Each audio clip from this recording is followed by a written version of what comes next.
ఒక గద్దర్ గారి కూతురుగా మీ నోట మీ నాన్నగారి పాట మేము వినాలనుకుంటున్నాం. నన్ను గన్న తల్లులారా తెలుగు తల్లి పల్లెలారా మీ పాటనై వస్తున్నానమ్మో మాయమ్మలారా. యుద్ధనౌక గద్దర్ ఆకస్మిక మరణం మమ్మల్ని అందరినీ కలిచివేసింది. అంటే ఆ బాధ నుంచి మీరు తేరుకున్నట్లేనా? ఒక 60 ఏళ్ళు 50 ఏళ్ళు చూస్తే తుపాకీకి పడితేనే బతికే వాళ్ళం. ఇప్పుడు తుపాకీకి పడితే కాదు,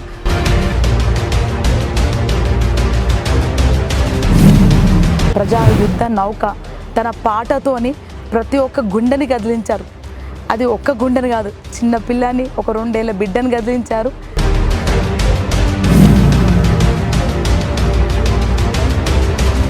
ఆయన పాటతోని, ఆయన మాటతోని, ఆయన ఆటతోని, ఆయన గుండెలు రగులుతున్న బాధతోని మనసులో కనెక్ట్ అయ్యారండి. ఒక పెద్ద దిక్కు పోయిందని భయాందోళనలకు వచ్చేసారు. He set to be a legend, he set to be the people's poet, he's going to be in the hearts of the people forever. Revanth Reddy టికెట్లు అమ్ముకుంటున్నాడు అన్నది కూడా మనకు వినిపిస్తూ ఉంది. అంటే మిమ్మల్ని మా నాన్నగారు చనిపోయిన రోజు ఏ పొలిటికల్ పార్టీ కానీ, ఏ సంస్థ కానీ, ఏ ప్రెస్ కానీ, ఏ మీడియా కానీ ఒక గ్లాస్ నీళ్ళు కూడా ఇవ్వలే. రోడ్డు మీద ఉన్న షాపులు వాళ్ళు స్వచ్ఛందంగా బయటకు వచ్చి బస్సు డ్రైవర్లు ఆపుతుంటే మీరు ఎక్కి కొంచెం బస్సులో కూర్చొని అక్కడ దించుతారని డ్రైవర్లు ఎక్కించుకొని నడిపించుకొని తీసుకొని పోయారు. మీ నాన్నగారి ఆశయ సాధనలు ఏమైతే ఉన్నాయో ఈ రాజకీయ ప్రవేశం ద్వారా మీరు అవన్నీ నెరవేర్చగలను అనుకుంటుందా వెన్నెల? ఒక ఎమ్మెల్యేగా నేను చేయాల్సిన పని చేస్తే సరిపోతుంది. నేను కాంగ్రెస్ పార్టీలో సీతక్క పెద్దక్క అయితే కాంగ్రెస్ పార్టీలో నేను చెల్లిగా, సీతక్క చెల్లిగా ముందుకు పోతారు ఆమె బాటలు. అసెంబ్లీలో వెన్నెల కురుస్తోందా? అంటే ప్రజల అండదండలు వెన్నెలకు ఉన్నాయా? నేను ఎమ్మెల్యేగా గెలిస్తే మాకు 8 వార్డులు ఉన్నాయి, ఒక డివిజన్ ఉంది. ప్రతి నెల ఒక వార్డులో ఎమ్మెల్యే. బీఆర్ఎస్ బీజేపీ ఒకటేనని మీ కాంగ్రెస్ పార్టీ అంటోంది. దీనికి మీరు సపోర్ట్ చేస్తున్నా. భారత రాజ్యాంగాన్ని రక్షించుకుందాం. తుపాకీతో సాధించలేనిది ఓటు అనే ఆయుధంతో సాధించవచ్చని. సో ప్రియమైన ప్రజలారా, మనకు డబ్బు కాదు ఇంపార్టెంట్, మనకు మనుషులు ఇంపార్టెంట్. సమాజము మనుషులతోనే ఏర్పడింది. ఆ మనుషులని కలుద్దాం, ఆ మనుషులతో కలిసి బతుకుదాం. మీ గెలుపుతో ఆమె రుణం తీర్చుకోబోతున్నారా? రాహుల్ గాంధీ, ప్రియాంక గాంధీ మీ నాన్నగారంటే చాలా అభిమానిస్తారు. అసలు గద్దర్ అంటే ఎందుకంత ప్రేమ, ఎందుకంత అభిమానం? Political power is not a business, it is politics is to service అనే ఒక నినాదాన్ని తీసుకొని గద్దర్ గారు ముందుకు వస్తున్న క్రమంలో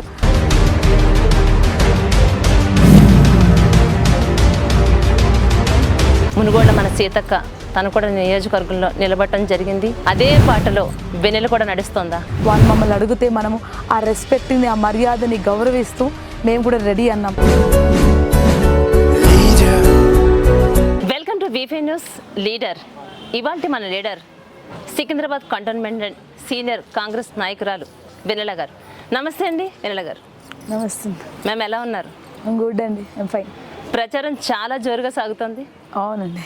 ఇంతమంది అభిమానులను, అంటే మీ నాన్నగారే అనుకుంటే ఆయన్ని మించి మీరు అభిమానులు సంపాదించుకున్నారు. ఇదంతా మీ డాడీ క్రెడిట్ అని అంటారా? నాకంటే ఎక్కువ మా నాన్న అభిమానులే అండి. వచ్చి చూస్తున్నారు, ఆయన వాయిస్నే ఇస్తూ ఉన్నాను.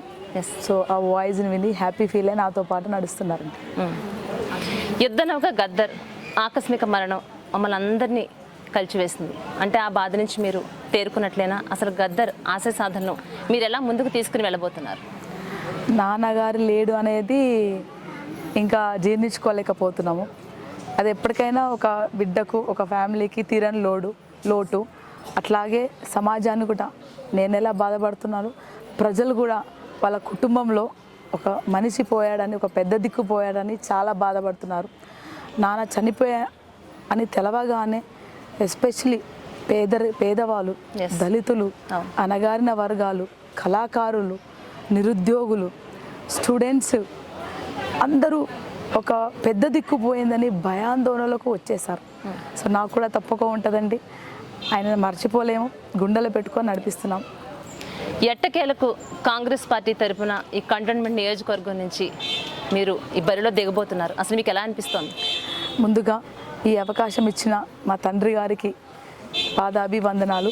అట్లాగే కాంగ్రెస్ అధిష్టానానికి సోనియా గాంధీ, ప్రియాంక గాంధీ, రాజీవ్ గాంధీ, తర్వాత కాగ్రే గారికి, దీపా మేడం గారికి, అట్లాగే మన తెలంగాణ లీడర్స్ రేవంత్ అన్న, బట్టి విక్రమార్క అన్న, మధు యాష్కే అన్న, ఉత్తమ్ కుమార్ రెడ్డి అన్న, సీతక్క, వీళ్ళందరూ టీం వెన్నెలమ్మకు సీట్ ఇవ్వాలి, లేకపోతే కుటుంబం నుంచి ఎవరికైనా సీట్ ఇవ్వాలి, గద్దరన్నకు నివాళి అర్పించాలని త్యాగాలు గుర్తించినందుకు ఫస్ట్ కాంగ్రెస్ అధిష్టానికి వందనాలు. డెఫినెట్లీ అండి, కాంగ్రెస్ పార్టీని ముందుకు తీసుకొని పోతున్నాను. కాంగ్రెస్ జెండా ఈ కంటోన్మెంట్ త్రూ మొత్తం తెలంగాణ వ్యాప్తంగా రెపరెపలాడిస్తాము. మీ నాన్నగారి ఆశయ సాధనలు ఏమైతే ఉన్నాయో ఈ రాజకీయ ప్రవేశం ద్వారా మీరు అవన్నీ నెరవేర్చగలను అనుకుంటుందా వెన్నెల? తప్పకుండా అండి, ఒక ఎమ్మెల్యేగా నేను చేయాల్సిన పని చేస్తే సరిపోతుంది. అట్లాగే ప్రజలతో కలవడము, ప్రజలతో ఉండడము, ప్రజల సమస్యలు తెలుసుకోవడము, గ్రౌండ్ లెవెల్లో దాని అడ్మినిస్ట్రేటివ్ లెవెల్లో ఎలా తీసుకుపోయి ఫుల్ఫిల్ చేయడం అనేది చేస్తానండి తప్పకుండా. అసెంబ్లీలో వెన్నెల కురుస్తోందా? అంటే ప్రజల అండదండలు వెన్నెలకు ఉన్నాయా? ఎంత మెజార్టీతో వెన్నెల గెలవబోతోంది? అఖండ విజయం సాధిస్తామని గట్టిగా చెప్తున్నానండి. రాహుల్ గాంధీ, ప్రియాంక గాంధీ మీ నాన్నగారంటే చాలా అభిమానిస్తారు. అలానే ఆయన మరణించినప్పుడు స్వయంగా మీ దగ్గరికి వచ్చి మిమ్మల్ని పలకరించడం జరిగింది, మిమ్మల్ని ఓదార్చడం జరిగింది. అసలు గద్దర్ అంటే ఎందుకంత ప్రేమ, ఎందుకంత అభిమానం? అసలు ఏంటి తనతో మీకు రిలేషన్? గద్దర్ అంటే నిస్వార్థమైన మనిషి. ఏ నిస్వార్థమైన మనిషి తప్పకుండా ప్రజల్లో ఉంటాడు, సేవ చేస్తారండి. ఆయన ఒక ప్రజల మంచి, ప్రజా యుద్ధ నౌక. తన పాటతోని ప్రతి ఒక్క గుండెని కదిలించారు. అది ఒక్క గుండెని కాదు, చిన్న పిల్లని, ఒక 2 ఏళ్ళ బిడ్డని కదిలించారు. రేపో మాపో చనిపోతున్న ఒక 90 ఏళ్ళ మనిషిని కదిలించాడు. యువతరాన్ని కదిలించారు. కులాలకు అతీతంగా ఆయన పాటతోని, ఆయన మాటతోని, ఆయన ఆటతోని, ఆయన గుండెలో రగులుతున్న బాధతోని మనుషులు కనెక్ట్ అయ్యారండి. So he set to be a legend, he set to be the people's poet, he's going to be in the hearts of the people forever. Okay, మొదట మీకు, అలానే మీ అన్నయ్యకు, ఆ తర్వాత మీ అమ్మగారికి ఇలా సీట్ల విషయంలో ఎన్నో రకాల ఊహాగానాలు వచ్చాయి. చివరిగా అధిష్టానం మీ వైపే మొగ్గు చూపింది. ఎందువల్ల అంటారు? మొగ్గు చూపడం కాదండి, అధిష్టానమే నిర్ణయించింది. ఎస్, అధిష్టానమే నిర్ణయించింది. ఖచ్చితంగా మనం గద్దరన్నకు నివాళిగా, తెలంగాణ ప్రజలకు నివాళిగా, ఉద్యమకారులకు, విప్లవకారులకు, త్యాగాలు చేసిన అమరవీరులకు గుర్తింపు నివాళిగా గద్దరన్న కుటుంబానికి మనం ఏమైనా ఇవ్వాలని వాళ్ళు మమ్మల్ని అడిగితే మనము ఆ రెస్పెక్ట్ని, ఆ మర్యాదని గౌరవిస్తూ మేము కూడా రెడీ అన్నాం. సో అధిష్టానం మొదటగా నిర్ణయించింది వాళ్ళే, చివరి దాకా మాట మీద కట్టుబడి ఉన్నారండి. తుపాకీతో సాధించలేనిది ఓటు అనే ఆయుధంతో సాధించవచ్చని మునుగోళ్ళ మన సీతక్క తను కూడా నియోజకవర్గంలో నిలబడటం జరిగింది. అలానే సాధిస్తున్నారు. అదే బాటలో వెన్నెల కూడా నడుస్తుందా? ఒక 60 ఏళ్ళు 50 ఏళ్ళు చూస్తే తుపాకీకి పట్టుతూనే బతికేవాళ్ళం. ఎస్, ఇప్పుడు సమాజం మారింది, సిచ్యువేషన్ మారింది. ఇప్పుడు తుపాకీకి పడితే కాదు, భారత రాజ్యాంగాన్ని పట్టాలి అనేది ముందుకు వస్తున్నాం. దాంట్లో మొదటిగా తీసుకొని పోయింది గద్దరన్న గారు. నేను కాంగ్రెస్ పార్టీలో సీతక్క పెద్దక్క అయితే, కాంగ్రెస్ పార్టీలో నేను చెల్లిగా, సీతక్క చెల్లిగా ముందుకు పోతాను ఆమె బాటలో. ఓకే, సీతక్క ఎలా అయితే ఒక అమ్మలాగా, ఒక అక్కలాగా అందరినీ ఆదరించి అభిమానిస్తుందో, తను అదే బాటలో వెన్నెల కూడా ఒక అమ్మలాగా, ఒక అక్కలాగా అందరినీ ఆదరిస్తోందని ప్రజలు నమ్మొచ్చా మిమ్మల్ని? నేను ఆల్రెడీ అలా చెప్పుకుంటూ మీ చెల్లెని వస్తున్నాను, మీ బిడ్డను వస్తున్నాను, నన్ను చేరదీయండి, అందరం కలిసి మన హక్కుల్ని సాధించుకుందాం, సమాజమైన సమాజాన్ని ఏర్పరచుకుందాం. నేను సీతక్క చెల్లెని. సూపర్. సోనియమ్మ రుణం అంటే తెలంగాణలో ఏ విధంగా మీరు ఆమె రుణం తీర్చుకోబోతున్నారు? మీ గెలుపుతో ఆమె రుణం తీర్చుకోబోతున్నారా? కంటోన్మెంటే కాదండి, మొత్తం తెలంగాణ అంతా కాంగ్రెస్ గెలిపించి, తెలంగాణనే కాదు మొత్తం భారతదేశం అంతా కాంగ్రెస్ని గెలిపించి సోనియమ్మకు మనం అప్పచెప్తాం. సోనియమ్మకు గిఫ్ట్గా ఇక్కడ అధికారాన్ని మీరందరూ ఆమెకి ఇవ్వబోతున్నారని ప్రజలు ఎదురు చూడొచ్చా? డెఫినెట్లీ అధిష్టాన నిర్ణయమే మన నిర్ణయం. రేవంత్ రెడ్డి గారి పాలనపై మీ అభిప్రాయం, ఆయన గురించి ఒక మాటలో చెప్పమంటే మీరు ఏం చెప్తారు? Is a leader, true leader. చెప్పండి, మీ నియోజకవర్గం ప్రజలకు వెన్నెల త్వరలో ఏం చేయబోతోంది?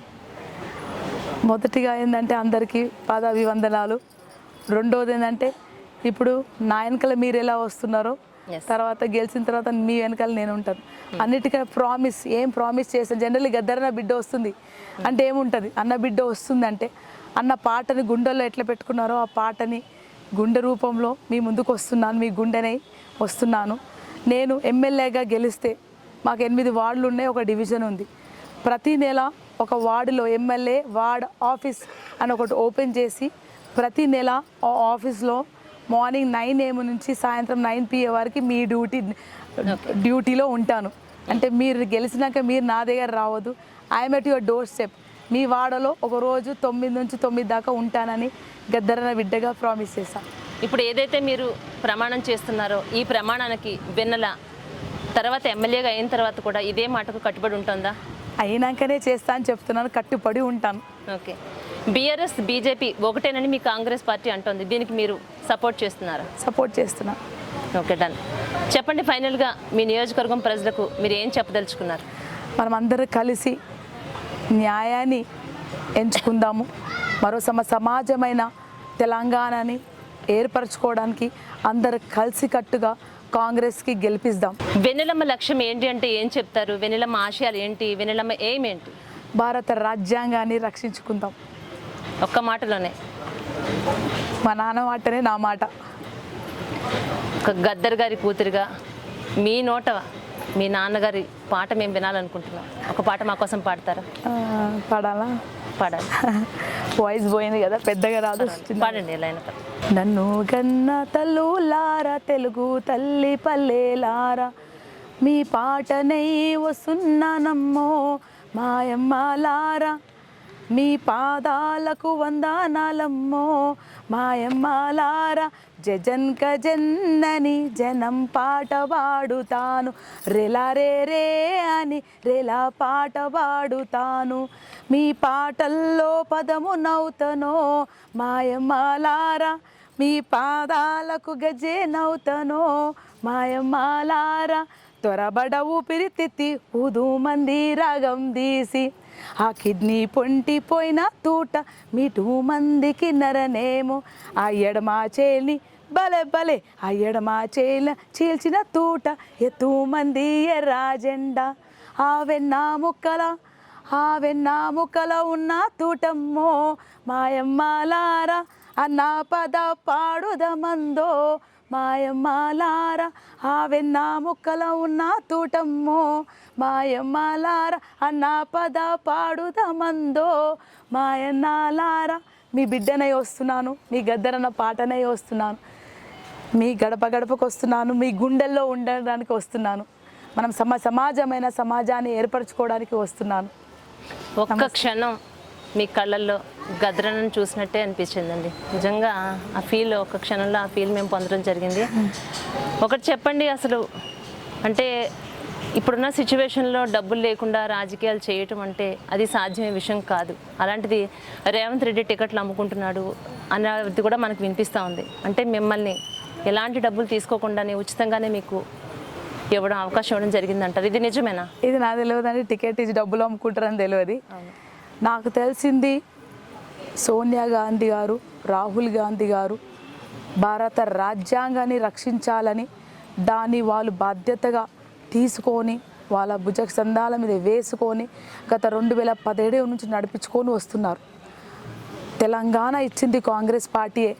మన కాంగ్రెస్ పార్టీకి ఎన్ని డబ్బులు ఇచ్చామండి? తెలంగాణ ప్రజలు ఒక్కొక్కరిని అడగండి, ఎవరైనా ఇచ్చారని. ఎన్ని లక్షల కోట్లు వాళ్ళకి తెలంగాణ సోనియా గాంధీకి ఇచ్చారని. అది తప్పండి.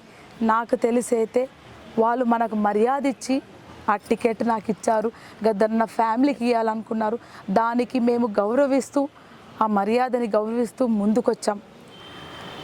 డబ్బు ప్రశ్న అనేది నా request to all journalist, TV and press. డబ్బు ప్రశ్న ఇస్తున్నాం కాబట్టి ప్రజలు మళ్ళీ ఆ విధంగా ఆలోచిస్తున్నారు. ఆ ప్రశ్నే అడగపోతే, ఆ ప్రశ్ననే చెప్పకపోతే డబ్బు అనే సిచ్యువేషన్ని ఆలోచించిన పరిస్థితి లేదు.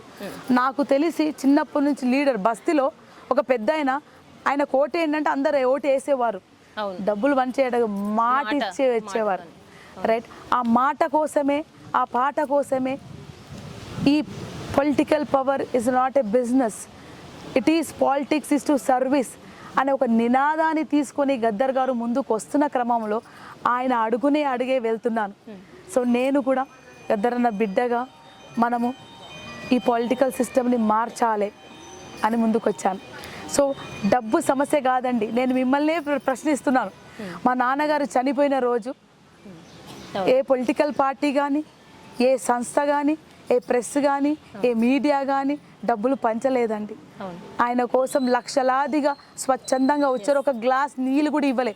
రోడ్డు మీద ఉన్న షాపులు వాళ్ళు స్వచ్ఛందంగా బయటకు వచ్చి బయట నడిచే అన్నలకు అక్కలకు నీళ్ళు ఇచ్చారు, బిస్కెట్లు ఇచ్చారు, తిండి ఇచ్చారు.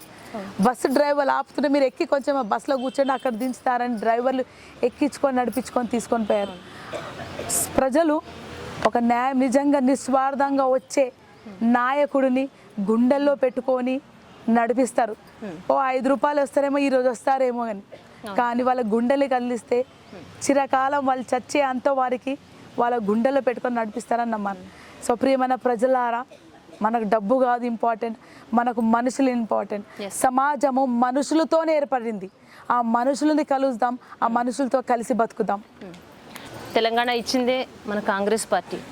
అలాంటి కాంగ్రెస్ పార్టీకి ఎంతో అన్యాయం జరుగుతుంది. ఈసారి ప్రజలు ఖచ్చితంగా కాంగ్రెస్ పార్టీని అధికారంలోకి తెచ్చుకుంటారంటారా? ఖచ్చితంగా కాంగ్రెస్ పార్టీ అధికారంకి వస్తుంది. సోనియమ్మ కాంగ్రెస్ జెండాని రెపరెపలాడిపిస్తుంది మొత్తం భారతదేశం అంతా. ఫైనల్గా మా వీఫై న్యూస్ కూడా మనస్ఫూర్తిగా కోరుకుంటుంది మేడం. ఎందుకంటే ప్రజలందరూ కోరుకుంటున్నారు, మార్పు రావాలని కోరుకుంటున్నారు. ఎన్నో మంచి కార్యక్రమాలు మీరు చేయడం జరిగింది. భవిష్యత్తులో మిమ్మల్ని ఎమ్మెల్యేగా చూస్తూ మరెంతో మంచి కార్యక్రమాలు చేయాలి. మిమ్మల్ని నమ్మి ఎంతోమంది ప్రజలు మీకోసం వెయిట్ చేస్తున్నారు. మీరు ఖచ్చితంగా ఎమ్మెల్యే కావాలి, మేము కూడా మనస్ఫూర్తిగా కోరుకుంటున్నాం. All the best ma'am. Thank you so much అండి. Thank you so much.